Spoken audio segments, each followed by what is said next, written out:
আসসালামু আলাইকুম সুপ্রিয় দর্শক, আপনাদের ভালোবাসায় আসলাম এক অসহায় মেয়ের কাছে। আমরা শুনবো তার জীবন কাহিনী। আসসালামু আলাইকুম। ওয়ালাইকুম আসসালাম। ছোট্ট আপু, তুমি কেমন আছো? জি আলহামদুলিল্লাহ ভালো আছি। আপনারা? আপু তো আমি আল্লাহ খুবই ভালো রাখছে, তোমাদের দয় ভালো আছে। তোমার নামটা জানো কি? আমার নাম মোসাম্মদ লাবণ্য আক্তার। লাবণ্য আক্তার। তোমার দেশের বাড়ি জানো কোথায়? জামালপুর সরিষাবাড়ি। জামালপুর সরিষাবাড়ি। জি। তোমার ফ্যামিলিতে কে কে আছেন? ফ্যামিলিতে মা আছে আর আমরা 3 ভাই বোন। তোমার আব্বু? আব্বু নেই, আব্বু মারা গেছে। ও আচ্ছা আচ্ছা। আর তোমাদের সংসারটা কীভাবে চলে? সংসারটা আম্মু চালাচ্ছে এখন আপাতত। মানে আম্মু চালাচ্ছে মানে বুঝতে পারলাম না, মানে সে কি করেন? মানে বাবা মরে যাওয়ার পরে জি। আম্মুই সংসারের হাল ধরছে। আচ্ছা, সে কি করেন? মানে কোনো দর্জির বাসাবাড়িতে কাজ করে না দর্জি কাজ করে নাকি? দর্জি কাজ করে। জি দর্জির কাজ করে। আচ্ছা, তুমি কি করছো? আমিও তার পাশাপাশি দর্জির কাজ শিখতেছি। ও, তোমার আম্মুর সাথে একটু হেল্প করো। জি। আর পড়াশোনা কতটুকু করেছো? আমি ক্লাস 8 পর্যন্ত পড়ছি। আর পড়তে পারো নি নাকি? জি না। নাকি ইচ্ছা করে পড়ো নি, কোনটা? না, আমার পড়ার মানে সামর্থ্য ছিল না, তাই আর কি আর্থিক দিক থেকে অনেক সমস্যায় পড়ে গেছি তার জন্য। এই জন্য পড়তে পারো নি, কিন্তু ইচ্ছা ছিল। জি। অর্থের জন্য পড়তে পারো নি, এই তো। যাই হোক, তোমার বয়সটা কত? আমার বয়স 20 বছর। 20 বছর। এখনো কোনো বিয়ে সাথে সারা পাওনি। তুমি আসলে মূলত আমাদের ক্যামেরার সামনে কি জন্য আসছো? কিছু আর্থিক সহযোগিতার জন্য নাকি বিয়ে সাথের জন্য, কোনটা? আমার এখানে আসার মূল কারণ হচ্ছে একটা ভালো মনের মানুষের জন্য। ও আচ্ছা, ভালো মনে মানুষ, বুঝলাম। একটু সুদর্শন, খুব সুন্দর স্মার্ট একটা ছেলে।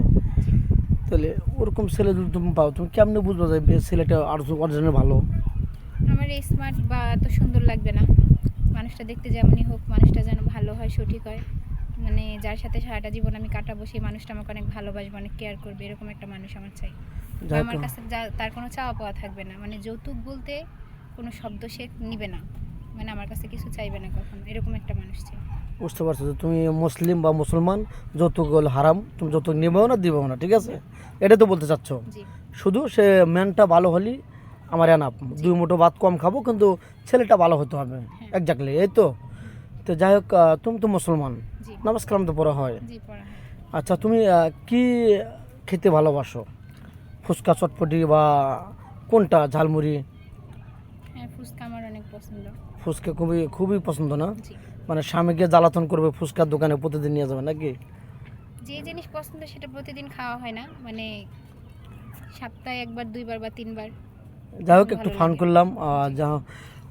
তোমার কি যৌথ ফ্যামিলি ভালো লাগে নাকি সিঙ্গেল ফ্যামিলি ভালো লাগে? যেহেতু ফ্যামিলি, এমনটা কেন? আমার ছোটবেলা থেকে ইচ্ছা যে আমি যে ফ্যামিলিতে যাব সেখানে আমার শ্বশুর শাশুড়ি ননদ দেবর ভাসুর সবাই থাকবে, মানে বড় একটা ফ্যামিলিতে আমার বিয়ে হবে।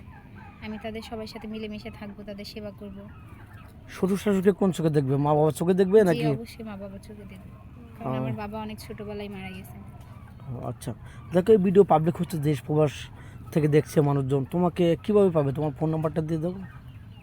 সত্যি বলতে আমার কোনো ফোন নাই, আমি কোনো ফোন ব্যবহার করি না। যদি আমাকে পেতে হয় তাহলে আপনাদের সাথে যোগাযোগ করতে হবে, আপনাদের সাথে যোগাযোগ করলে আমাকে পাবে ইনশাআল্লাহ।